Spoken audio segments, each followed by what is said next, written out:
Detective James Holloway and Officer Maria Cruz had faced danger before, but nothing could have prepared them for the night they cornered Marcus Kane, a fugitive whose thirst for revenge would push him to try burning a cop alive, only to have his own flames turn against him.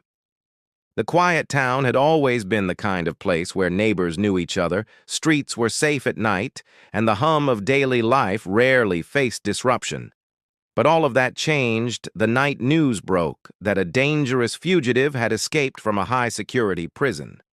The man was notorious, feared not just for his previous crimes, but for the cunning and calculated manner in which he executed them.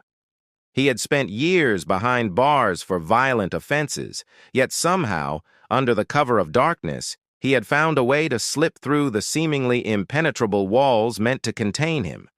The revelation sent shockwaves through the town, leaving residents anxious and law enforcement scrambling for answers. Investigators quickly pieced together the fragments of what they knew. Surveillance footage captured a shadowy figure moving with precise timing through the prison's yard, bypassing guards and cameras.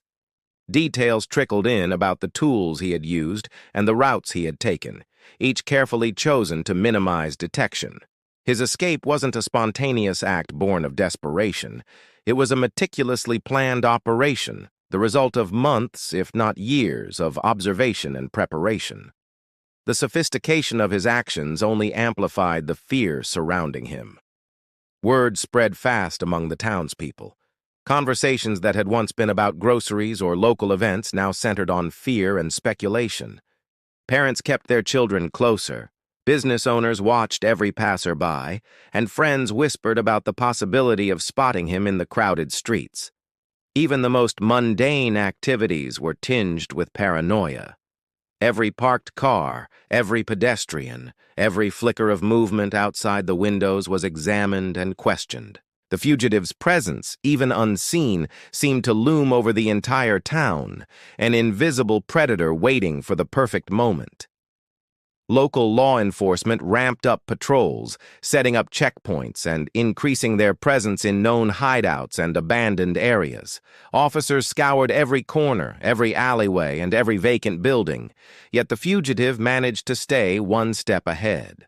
He had left a trail that was intentionally misleading, each clue calculated to confuse and misdirect anyone pursuing him.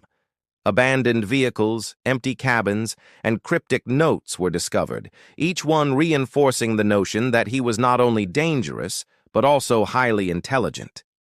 It became clear that anyone attempting to predict his next move was playing a dangerous game of cat and mouse. As the days passed, the tension in the town only grew. Every sound at night, creaking floorboards, distant footsteps, or the rustle of leaves, was met with suspicion. Residents felt as though their own town had turned against them, the streets no longer a safe space. Law enforcement remained vigilant, analyzing every detail and consulting criminal profiles to anticipate the fugitive's behavior. The realization that he held a personal vendetta against the police made the situation even more perilous. It was not just an escape, it was the beginning of a dangerous, unpredictable chapter in the town's history. One that promised violence and chaos unless he was stopped. The quiet that had once defined the town had vanished, replaced by a growing sense of dread and uncertainty that would hang over the community like a dark cloud in the weeks to come. The fugitive's trail eventually led investigators to the outskirts of town, to a dilapidated warehouse that had long been abandoned and forgotten. From the outside, it looked empty and harmless, a crumbling relic of an earlier era. Yet, as law enforcement approached, the officers knew that appearances could be deceiving. The fugitive had demonstrated time and again that he was clever, patient, and ruthless, capable of turning any space into a lethal trap. Every creaking floorboard, every broken window, every shadow became a potential danger. The officers moved cautiously, aware that one wrong step could mean disaster. Inside, the warehouse was a stark contrast to the empty exterior. It had been transformed into a fortress, a carefully designed stronghold meant to give the fugitive control over any intruder. Makeshift barricades of wood and metal blocked pathways, forcing anyone who entered to slow down and navigate carefully. Gasoline containers were strategically placed in corners, and the smell of chemicals hung heavily in the air, a warning of the danger that awaited. The walls were scrawled with messages and markings, some cryptic, some threatening, each revealing the meticulous planning that had gone into this setup. It was clear that this was not a temporary hideout, but the centerpiece of a larger plan, one that had been constructed with precision and malice. The officers advanced slowly, their movements deliberate and calculated. Every step was measured, every sound minimized. They knew that the fugitive was likely watching, waiting, calculating their moves as much as they calculated his. The sense of tension was almost tangible, pressing down on anyone who entered the space. The fugitive had spent weeks, perhaps months, preparing for this confrontation. His hatred for the police, combined with his desperation to regain freedom, had created a dangerous cocktail of aggression and cunning. Each officer knew that their lives were at stake the moment they stepped through the entrance. As they moved deeper into the warehouse, it became clear that the fugitive had anticipated every possible scenario. Tripwires, hidden flammable materials, and scattered debris made navigation treacherous. The officers realized that this was not just a place to hide, it was a trap designed to give the fugitive the upper hand, to allow him to strike suddenly and with deadly force. It was a stark reminder that in the world of crime, intelligence and planning could be just as lethal as physical strength. Despite the danger, the officers pressed forward, their training guiding them through the maze of hazards. Every corner they rounded, every doorway they passed, could have been the point of attack. The warehouse seemed almost alive, each detail a calculated piece of a deadly puzzle. The fugitive's presence was felt rather than seen, a looming threat that could erupt at any moment. The sense of dread grew with each step, the officers acutely aware that the balance between life and death hung by a thread.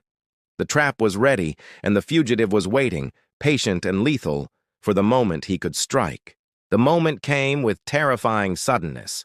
The officers had carefully navigated the maze of debris and barricades, their senses heightened and every nerve alert when the fugitive finally revealed himself.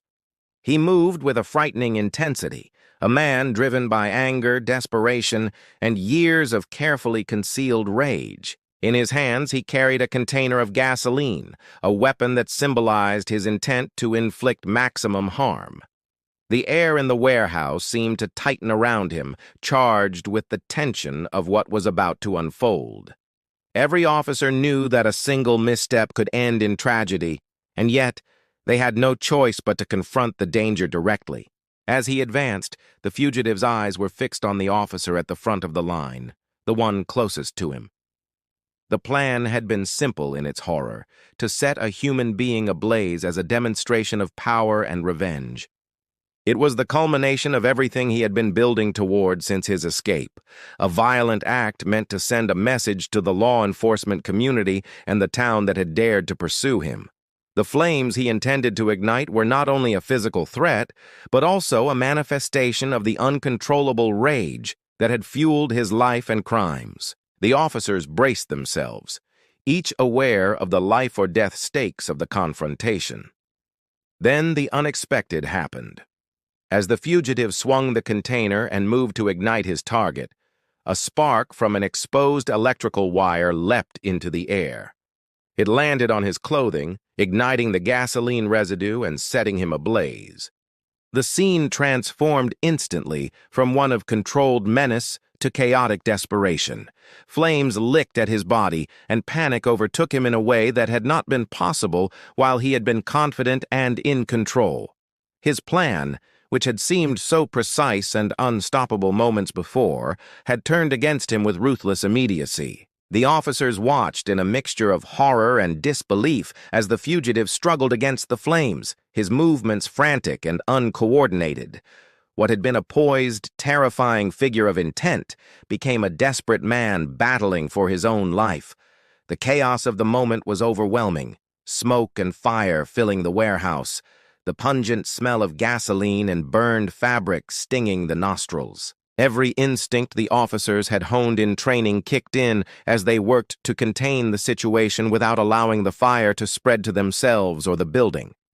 In the midst of the turmoil, the balance of power shifted completely. The fugitive, who had entered the warehouse intending to dominate and destroy, became the victim of his own aggression. His rage and planning had been precise, but in the end, they were no match for the unpredictable forces of fate and accident. The officers moved quickly to extinguish the flames, dragging him away from the most dangerous spots and using every available method to save lives. The warehouse, once a place of impending death for the police, had become a scene of ironic reversal, where the would-be assailant suffered the consequences of his own violent intentions. The realization that his meticulously prepared attack had backfired created a tense, surreal moment, a dramatic twist that none of those present would ever forget.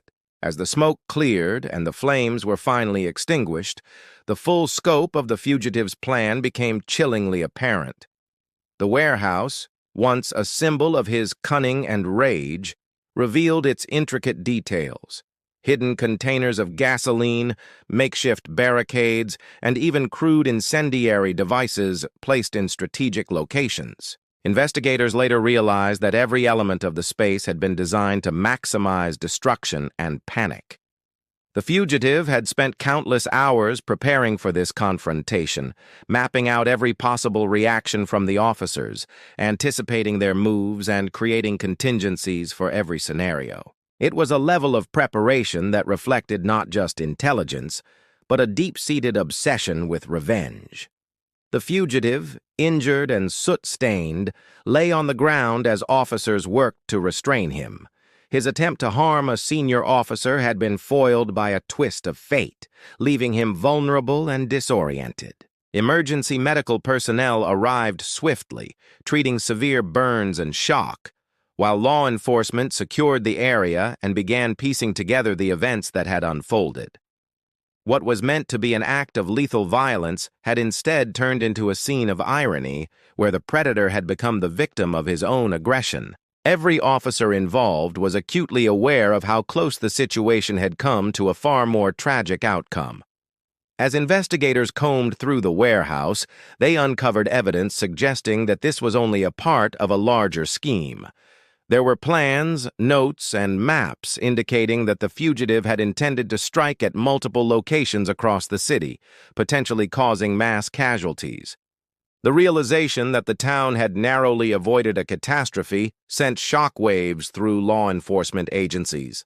The fugitive's obsession with vengeance had driven him to the brink, and the narrow escape from disaster underscored both the danger he posed and the extraordinary efforts required to stop him. Interviews with the officers involved revealed the intense fear and tension they had experienced. Every movement, every step into the warehouse had been a careful calculation, yet nothing could fully prepare them for the sudden eruption of flames and chaos. The bravery of those who confronted him, despite knowing the risk, prevented what could have been a devastating attack.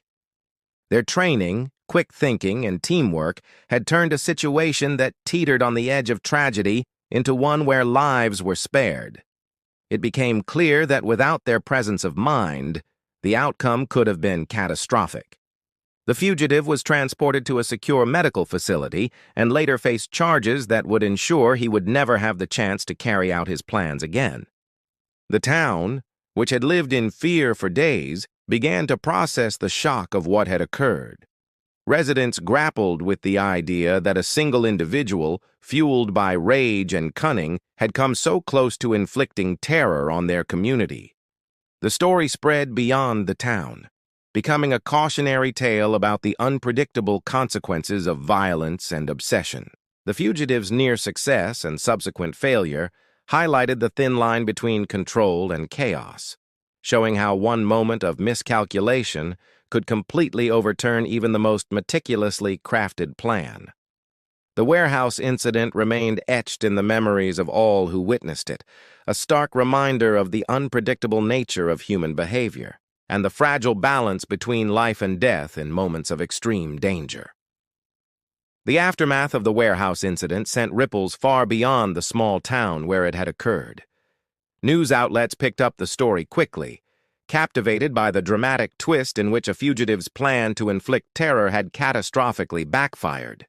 Images of scorched floors, charred walls, and the injured fugitive being restrained became emblematic of both the danger he posed and the bizarre irony of his failure. Residents who had feared for their lives in the days following his escape now faced the challenge of returning to a sense of normalcy while grappling with the memory of what had nearly unfolded. The town, once defined by routine and quiet streets, carried the lingering tension of knowing how close it had come to disaster. Authorities conducted a thorough investigation into the fugitive's actions, uncovering the full extent of his premeditation. Every detail, from the arrangement of flammable materials to the notes outlining escape routes and contingency plans, revealed a mind singularly focused on revenge. The officers who had confronted him were praised for their courage and composure under pressure. Their ability to respond quickly, extinguish the flames, and contain the fugitive prevented what could have been a catastrophic loss of life. It became clear that the outcome was the result not only of luck, but also of careful training, teamwork, and unwavering resolve in the face of a calculated threat. The fugitive faced a cascade of legal consequences. He was charged with multiple offenses, including attempted murder, arson, and conspiracy, and his prior criminal record compounded the severity of his sentence. The courts described his actions as extreme and dangerous, emphasizing the unusual nature of a plan so meticulously designed yet undone by his own error. Psychologists who later assessed him noted the intensity of his obsession and rage, explaining how a combination of personal vendetta, intelligence, and impulsive aggression had driven him to orchestrate such a high-risk plan. The irony that he had become a victim of his own scheme added a layer of dark fascination to his story, making it a case study in the consequences of uncontrolled anger and the limits of human control. For the town, the incident became a turning point. Residents slowly resumed daily life, yet the memory of the fugitive's escape and the narrow avoidance of tragedy remained vivid. Community meetings and safety initiatives were organized, emphasizing preparedness and awareness, and the incident sparked conversations about mental health, law enforcement procedures, and the unpredictable nature of violence. The local police department, while praised for its response, also used the event as a learning experience, reviewing protocols, and training to better anticipate and manage extreme threats in the future. The story of the fugitive's failed plan became a cautionary tale, retold in news reports, documentaries, and criminal justice discussions.